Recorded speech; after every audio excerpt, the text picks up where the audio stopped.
Good evening students. Standard 11થની અંદર આપણે unit 3માં read 1નો અભ્યાસ આપણે લાસ્ટ વિડીયોમાં કર્યો. હવે આજે આપણે રીડ 2 જે પોયમ છે તેનો આપણે અભ્યાસ કરીશું.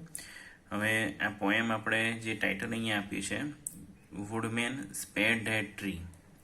તો સમજજો બરાબર, બહુ જ અગત્યની પોયમ છે. નાની છે પણ ખરેખર બહુ જ અગત્યની છે. વુડમેન એટલે જે શું થાય, કઠિયારો કે જે જંગલમાં લાકડા કાપે છે તે.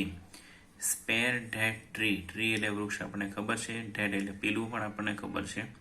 અને સ્પેર એટલે ખરેખર એક અર્થ એવો થાય કે સ્પેર એટલે જે વધારાનું હોય તેને આપણે સ્પેર કહીએ, પણ અહીંયા સ્પેર એટલે જે કેવું કહેવાય કે જે શું કહેવાય ને, કે જે રહેવા દેવું એને બરાબર, છોડી દેવું. એટલે વુડમેન સ્પેર ધેટ ટ્રી કે ભાઈ કઠિયારા આજ પેલા ઝાડને તું રહેવા દે મીન્સ કે એને તું કાપતો નહીં, બરાબર, એને તું પાડી ના નાખતો. તો એવા અર્થમાં અહીંયા જે પોએમ આપી છે આપણને. તો અહીંયા શું છે કે ભાઈ જે પોએટ છે બરાબર, જ્યોર્જ મોરિસ, એમને એક વૃક્ષ સાથે ખૂબ જ સારો એવો લગાવ હોય છે બરાબર. એમના બાળપણનું જે વૃક્ષ હોય છે કે જ્યાં તેઓ રમ્યા હતા બરાબર, એમને બાળપણની બધી યાદો આ વૃક્ષ સાથે જોડાયેલી છે. તો તેઓ એ કઠિયારાને જે વૃક્ષ કાપી રહ્યો હોય તેને કહે છે કે ભાઈ આ વૃક્ષ તો કાપતો નહીં, બરાબર. એ રીતે એને એક રીતની વિનંતી કરે છે. તો જોઈએ, આપણે સમજીએ કે વુડમેન સ્પેર્ડ ધેટ ટ્રી કે ઓ કઠિયારા આ વૃક્ષને તું રહેવા દે. ટચ નોટ અ સિંગલ બો, એની એક પણ ડાળીને તું અડકતો નહીં. ટચ કરવો એટલે સ્પર્શ કરવો, સિંગલ એટલે એક પણ, અને બો એટલે શું થાય, ડાળી કે શાખા. ઇન યુથ ઇટ શેલ્ટર્ડ મી, કે ભાઈ જ્યારે હું નાનો હતો, યુથ એટલે નાનો હતો, યુવાન હતો, ત્યારે એકદમ નાનો હતો ત્યારે એણે મને શેલ્ટર આપ્યો હતો, મને આશ્રય આપ્યો હતો. And I will protect it નાઉ, અને હવે હું તેની રક્ષા કરીશ. ટ્વાઇસ માય ફોરફાધર્સ હેન્ડ, કે તેને મારા ફોરફાધર એટલે પૂર્વજોના હાથો દ્વારા, that placed it near his cot, કે તેને મારા પૂર્વજોના હાથોથી એમના કોટ, હિઝ એટલે તેમના કોટ એટલે શું થાય, પલંગ કે ચારપાઈ જેને કહેવાય બરાબર. ગામડાની અંદર ચારપાઈ કહેવાય છે, એને ખાટલો કહેવાય, પલંગ કહેવાય. ત્યાં એને એ વૃક્ષને પ્લેસ કરવામાં આવ્યું હતું. હવે પ્લેસ એટલે જગ્યા પણ થાય, પ્લેસ એટલે મૂકવું પણ થાય. અહીંયા પ્લેસ નોટ શું થાય છે, રોપવું એવું થાય છે કે ભાઈ એ વૃક્ષને તેમના ખાટલા પાસે એમના હાથો દ્વારા રોપવામાં આવ્યું હતું બરાબર. જો શું અર્થ થાય છે કે twice my forefather's hand that placed it near his cot, કે તેને મારા પૂર્વજોના હાથે મારા ખાટલાની નજીક રોપવામાં આવ્યું હતું. There woodman late it stand, કે ભાઈ ઓ કઠિયારા એને તો ઊભું રહેવા દે. ધાઈ એક્સેલ હાર્મ ઇટ નોટ, જો અહીંયા ધાઈ જે શબ્દ લખ્યો છે, ધાઈ એટલે તારું એવું થાય છે. આપણે જેવી રીતે યોરનો ઉપયોગ કરીએ છીએ ને, તો આ જે પોએમ જે છે તે ઓલ્ડ ઇંગ્લિશમાં લખાયેલી છે. એટલે ધાઈ એટલે તારું કે તમારું. ધાઈ એક્સ, જો એક્સનો એક્સ એટલે જે કુહાડી થાય એનો સ્પેલિંગ પણ અહીંયા અધૂરો છે. એ એક્સ ઈ આપણે લખીએ છીએ, પણ અહીંયા એ એક્સ આપ્યું છે, ઓલ્ડ ઇંગ્લિશમાં લખ્યું છે. તારી કુહાડી બરાબર એને નુકસાન કરી શકશે નહીં, બરાબર, તારી કુહાડીને નુકસાન કરી શકશે નહીં. ધેટ ઓલ્ડ ફેમિલિયર ટ્રી, કે આ જે વૃક્ષ છે તે અમારું જૂનું કૌટુંબિક વૃક્ષ છે. ફેમિલિયર એટલે પરિચિત પણ કહેવાય અને કુટુંબનું હોય તેવું પણ કહેવાય. હુઝ ગ્લોરી એન્ડ રિન્યોન, કે જેની કીર્તિ અને ખ્યાતિ.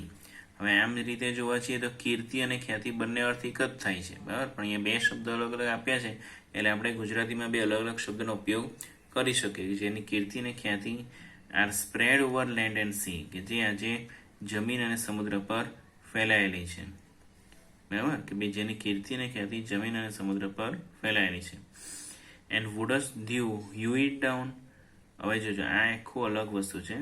એન્ડ વુડસ્ટ એટલે કે તું એને, ધ્યુ એટલે વુડસ્ટ ધ્યુ એટલે તું થાય. આ જે ધ્યુ જે છે તે પહેલાંના ઇંગ્લિશમાં આજે જે આપણે યુનો ઉપયોગ કરીએ છીએ તે પહેલાંના ઇંગ્લિશમાં ધ્યુ વંચાતું હતું, અને યોર જે યુઝ કરીએ છીએ તે પહેલાં ધઈ કહેવાતું હતું બરાબર. એટલે વુડસ ડ્યુ એટલે કે તું એને યુ ડાઉન કરશે, યુ ડાઉન કરવું એટલે કાપી નાખવું થાય. બરાબર, ખબર પડી કે અહીંયા શું કહ્યું કે ભાઈ આ જે વૃક્ષ છે જેની કીર્તિ અને ખ્યાતિ સમુદ્ર અને જમીન બધે જ ફેલાયેલી છે, ચારે બાજુ ફેલાયેલી છે, એટલે એટલું ફેમસ છે, એટલે છતાં પણ તું એને પાડી નાખશે, તું એને કાપી નાખશે. બરાબર. હવે જો વુડમેન સ્પેડ ધેટ ટ્રી, આપણે થોડુંક આટલું સમજી લઈએ ફરીથી કે ભાઈ ઓ કઠિયારા આ વૃક્ષને તું રહેવા દે. સ્પેર એટલે રહેવા દેવું, કાપવો નહીં. ટચ નોટ અ સિંગલ બો, એની એક પણ શાખા કે ડાળીને તું સ્પર્શ ના કરતો. ઇન યુથ ઇટ શેલ્ટર્ડ મી, કે હું જ્યારે યુવાન હતો ત્યારે એને મને આશ્રય આપ્યો હતો. And I will protect it નાવ, અને હવે હું તેની રક્ષા કરીશ. ટવાસ માય ફોર ફાધર્સ હેન્ડ, કે તેને મારા પૂર્વજોના હાથો દ્વારા date placed it near his કોટ, તેને મારા કોટ એટલે મારા એમની ચાર પાયની નજીક લગાડવામાં આવ્યું હતું, કે ઉગાડવામાં આવ્યું હતું. બરાબર. ફોર ફાધર એટલે પૂર્વજો થાય, અને પ્લેસ કરવું એટલે ઉગાડવું એવો અર્થ થાય છે. પ્લેસ એટલે જગ્યા પણ થાય, પ્લેસ એટલે મૂકવું પણ થાય, પણ અહીંયાનો અર્થ શું થાય છે? ઉગાડવું. There woodman let it stand, કે ઓ કઠિયારા એને તું ઊભું રહેવા દે. Thy axe shall harm it not, કે તારી કુહાડીને નુકસાન કરી શકશે નહીં. ધાઈ એટલે તારું કે તમારું. ડેટ ઓલ્ડ ફેમિલિયર ટ્રી, કે આ જે વૃક્ષ જે છે તે જૂનું અમારું પારિવારિક વૃક્ષ છે. And spread whose glory and renown, કે જેની ગ્લોરી અને રિન્યોન, કે જેની કીર્તિ અને ખ્યાતિ જે છે, એની ફેમસનેસ જે છે, are spread over land and sea, કે તે જમીન પર અને સમુદ્ર પર ફેલાયેલી છે. And woods do hew it down, અને એને તું કાપી નાખશે. બરાબર. એ અર્થમાં અહીંયા આ જે પોએમ હોય છે તે આવે છે. પછી જુઓ વુડમેન ફોર બિયર થાઈ સ્ટ્રોક, ઓ કઠિયારા તારો સ્ટ્રોક એટલે તારો ઘા જે છે તે તું ફોર બિયર કર. ફોર બિયર કર એટલે રોકી દે એને. બરાબર. તારો ઘા રોકી દે, એટલે તું જે કુહાડી છે તે મારવા જાય છે ને કાપવા જાય છે તેને તું રહેવા દે. Cut not its earth bound ties, કે તેના અર્થ બાઉન્ડ ટાઈઝ એટલે એના જે અર્થ બાઉન્ડ એટલે જે જમીન સાથે બંધાયેલા મૂળ જે છે એને તું કાપતો નહીં. બરાબર. જો અર્થ બાઉન્ડ એટલે અર્થ એટલે પૃથ્વી થાય, જમીન થાય, અને બાઉન્ડ એટલે શું થાય? બંધાયેલું જે હોય તેવું. અને ટાઈઝ બરાબર એટલે પણ એ જ અર્થ થાય, બાંધેલું હોય છે તેવું. એટલે પૃથ્વી સાથે જોડાયેલા એના જે બાઉન્ડ્સ છે, એના જે મૂળ છે એને તું કાપતો નહીં. Oh spade that tree aged oak, કે ભાઈ આ જે વૃદ્ધ એવું ઓકનું જે ઝાડ છે, અને કેવું છે? એજ્ડ એટલે વૃદ્ધ થઈ ગયેલું હોય તેવું, એને તું કાપી નાખશે, એને તું રહેવા દે. બરાબર. નાવ ટાવરિંગ ટુ સ્કાઈઝ, કે જે આજે આકાશને આંબી રહ્યું છે. સ્કાઈઝનો જો અહીંયા સ્પેલિંગ SKY ની જગ્યાએ સ્કાઈઝ લખાયું છે, એક રીતે બહુવચનમાં લખાયું છે, કે ભાઈ તે આકાશને આંબી રહ્યું છે, એટલું ઊંચું છે.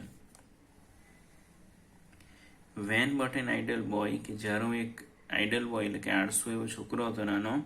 આઈ સોટ ઇટ્સ ગ્રેટફુલ શેડ, કે તેની જે શેડ છે એની છાયા જે છે તેને જે હું માણી હતી, એની છાયા જે છે મેં સોટ કરી હતી, માણી હતી. બરાબર. એના માટે હું એનો આભારી છું, ગ્રેટફુલ છું. ઇન ઓલ ધેર ગશિંગ જોય, બરાબર એકદમ ઉભરાતા એવા આનંદની અંદર. Here to my sister's played, કે અહીંયા જ આ વૃક્ષની છાયા નીચે જ મારી બહેનો પ્લે એટલે રમી હતી. My mother kissed me here, કે ભાઈ મારા મધરે મને અહીંયા ચૂમ્યો હતો. બરાબર. મને પ્રેમ કર્યો હતો. And my father pressed my hand, અને મારા પિતાજીએ મારો હાથ પકડ્યો હતો, મારો હાથ થામ્યો હતો. બરાબર. મીન્સ કે એક રીતે મને ચાલતા શીખવાડ્યું હતું. હવે આ બે વાક્ય જે છે એમાંથી આ વાક્ય આખી પોએમનો સૌથી અગત્યનું વાક્ય છે. જુઓ, ફોરગીવ ધીઝ ફુલિશ ટીયર. ચલો, ફોરગીવ કરવું એટલે એવો અર્થ શું થાય? માફ કરવું. ધીઝ એટલે કે આ, ફુલિશ એટલે માફ શું કરવું? મૂર્ખ. અને ટીયર એટલે આંસુ.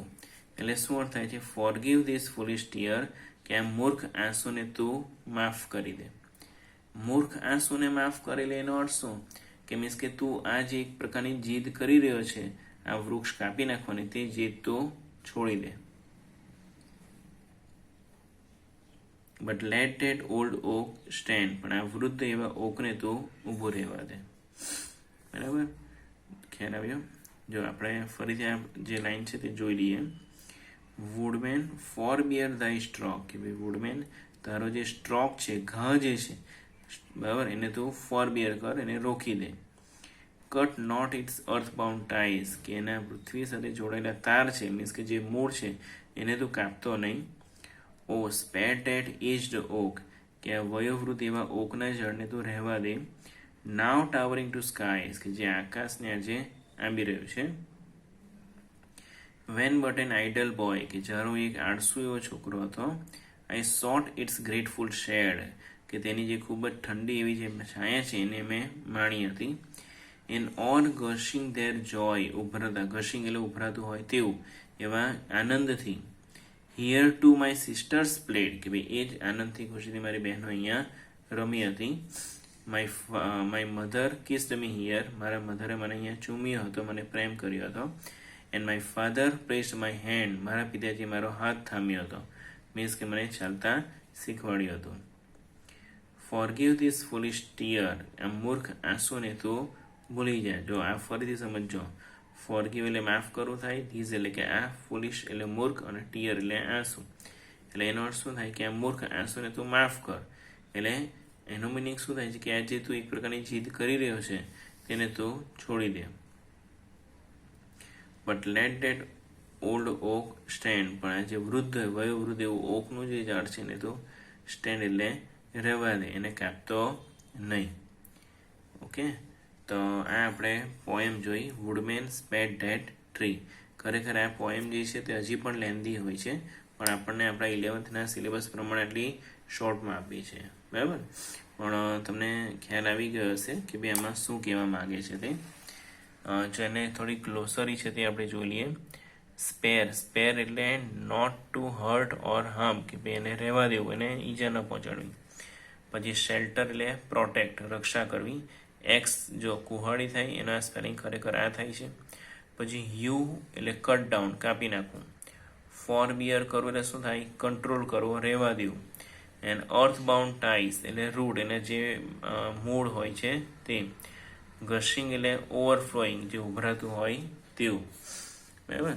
તો તમને આ પોએમમાં ખ્યાલ આવ્યો હશે ચોક્કસપણે, બરાબર. છતાં પણ એકવાર હજી આ બે વિડીયો જે છે, આ જ વિડીયો ફરીથી જોઈને બરાબર સમજી લેજો, કારણ કે આપણને ખ્યાલ છે કે ભાઈ આપણે પોએમમાંથી જ્યારે ક્વેશ્ચન્સ લખવાના હોય છે તે આપણને અઘરા લાગે છે. એટલે થોડીક આપણે પોએમ સારી રીતે સમજ્યા હોય, એની દરેક લાઈન કે દરેક શબ્દો જો આપણને ખબર પડતી હોય તો જ આપણે એનું સોલ્યુશન સરળતાથી કરી શકીએ, બરાબર ને. ચલો હવે આપણે આ જે પોએમ છે એના જે ક્વેશ્ચન આન્સર છે, બરાબર, ટેક્સ્ચ્યુઅલ કોમ્પ્રિહેન્શન પોએમના, કે જે તમને એક્ઝામમાં પૂછાશે તે થોડુંક આપણે એનો અભ્યાસ કરીએ. જો આપણે આ પોએમ હમણાં જ જોઈ કે ભાઈ now towering to skies when but an idle boy I sought my grateful shade in all their gushing joy. Here to my sisters played, my mother kissed me here, my father pressed my hand, forgive this foolish tear, but let that old oak stand.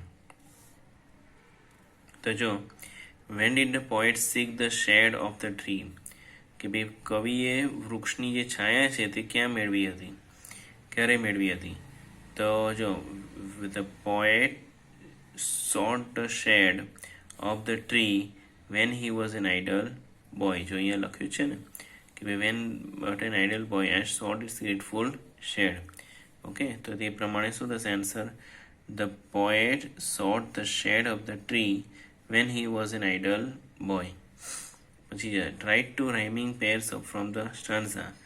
ચલો, rhyming pair શું થાય, boy અને જોય, એટલે એક જ જે ઉચ્ચાર આવતો હોય તેવા શબ્દો.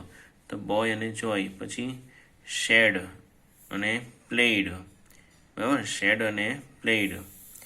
ત્યારબાદ હિયર એન્ડ ટીયર, બરાબર, હિયર એન્ડ ટીયર. અને પછી શું આવશે, હેન્ડ એન્ડ સ્ટેન્ડ, બરાબર, hand and stand.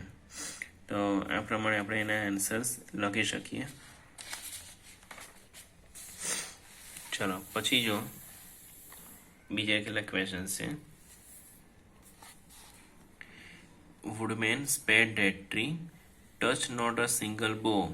In youth it sheltered me, and I will protect it now. 'Twas my forefather's hand that placed it near his coat. There would men let it stand. તો જુઓ, who sheltered the poet in youth, કે જ્યારે poet નાના હતા ત્યારે એમને કોણે shelter આપ્યું, તો કોણે આશ્રય આપ્યો, તો બી વૃક્ષે. તો શું આન્સર લખાય? The tree sheltered the poet in youth. પછી who had planted the tree, વૃક્ષ કોણે રોપ્યું હતું?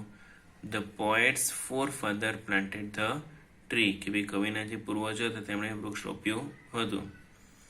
હુ પ્રોટેક્ટ્સ ધ ટ્રી, વૃક્ષની રક્ષણ કોણ કરે છે? ધ પોએટ પ્રોટેક્ટ્સ ધ ટ્રી, એટલે કવિ જે છે તે વૃક્ષનું રક્ષણ કરશે. બરાબર. તો આ પ્રમાણે આના જે ક્વેશ્ચન આન્સર જે છે તે આપણે કમ્પ્લીટ કરી શકીએ છીએ. પોએમના ક્વેશ્ચન આન્સર તમારે ખાસ સારી રીતે સમજવાના છે.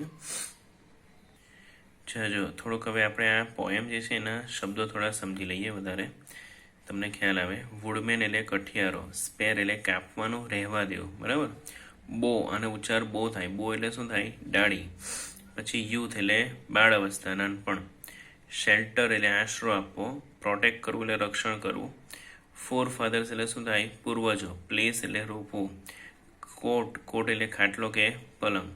પછી હમ એટલે નુકસાન કરવું. ફેમિલિયર એટલે શું થાય? પરિચિત. પછી ગ્લોરી એટલે યશ કે કીર્તિ. રિન્યુઅલ એટલે પ્રતિષ્ઠા. બરાબર. જો ખ્યાલ આવ્યો કે ભાઈ ફેમિલિયર એટલે પરિચિત, ગ્લોરી એટલે યશ કે કીર્તિ, અને રિન્યુઅલ એટલે શું થાય? પ્રતિષ્ઠા. ત્યાર પછી સ્પ્રેડ એટલે ફેલાવવું. પછી હ્યુ ડાઉન એટલે શું થાય? કાપી નાખવું. ફોર બિયર એટલે અંકુશમાં રાખવું, બરાબર, એને કંટ્રોલ કરવો. ધાય એટલે તારું કે તમારું. સ્ટ્રોક એટલે ઘા.